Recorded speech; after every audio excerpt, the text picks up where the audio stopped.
Well, for more on this, we're being joined by Scott Lucas, who's a professor of international politics at the Clinton Institute at the University College Dublin, and he's joining us live from Birmingham. Scott, many thanks for your time this morning.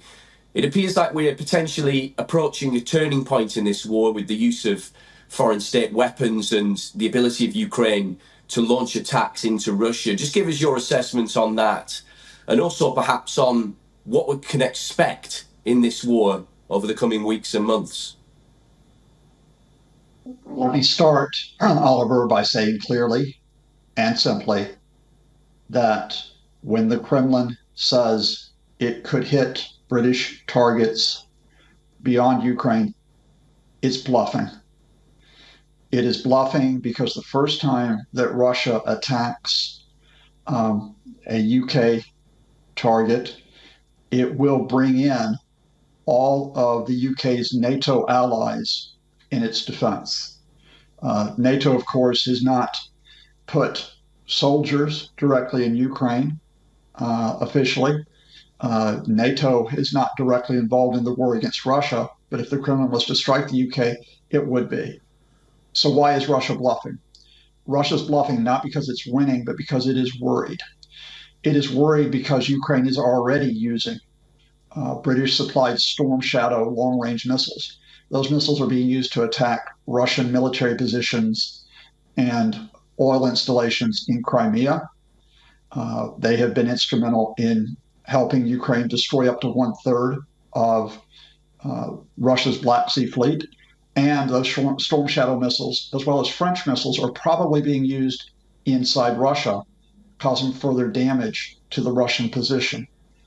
And Russia is worried now that the United States might lift its own public ban on Ukraine using long-range American ATACMS missiles inside Russia. Russia launched its latest gamble by attacking across the border into Kharkiv in northeast Ukraine. It has only gained a small amount of territory. The price it may pay is increasing attacks on Russia because of these missiles from the US, France, and the UK, and Vladimir Putin is worried.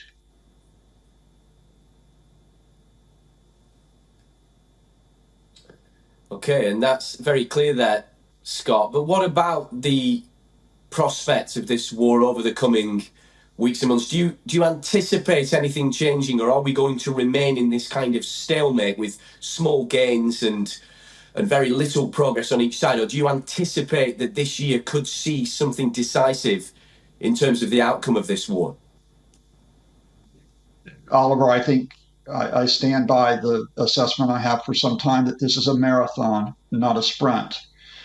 Ukraine's counteroffensive in 2023 in the east and in the south of the country achieved only limited gains because of Russian defenses.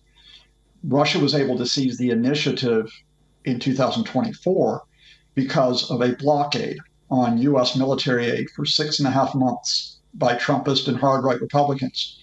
But Russia, despite throwing so many personnel into the attacks in the east and the northeast, despite suffering tens of thousands of casualties, despite all the headlines you read, have only regained one town in the Donetsk region. That's the town of Avdiivka, as well as some villages. And so far in Kharkiv, in 2 weeks, they have taken about 12 villages, but they're still struggling to take even a single town, the town of Volchansk. So I think the front line doesn't move very much. But this isn't just a war about the front lines. It's a war behind the front lines. So I think you have to talk, for example, about the economic contest. And with Ukraine now receiving guarantees of billions of euros from the European Union, as well as assistance from the United States, I think that is significant. I think Russia still faces the challenge of running a wartime economy.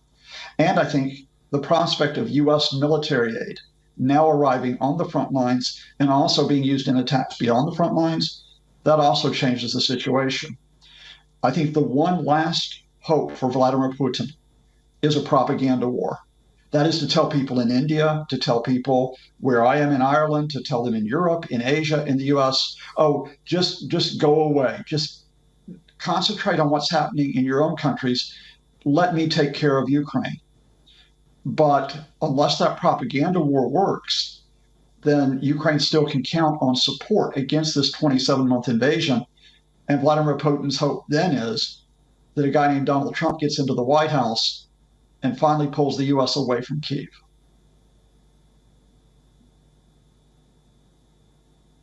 Scott Lucas, Professor of International Politics at the Clinton Institute at the University College Dublin. Many thanks there for that detailed insight.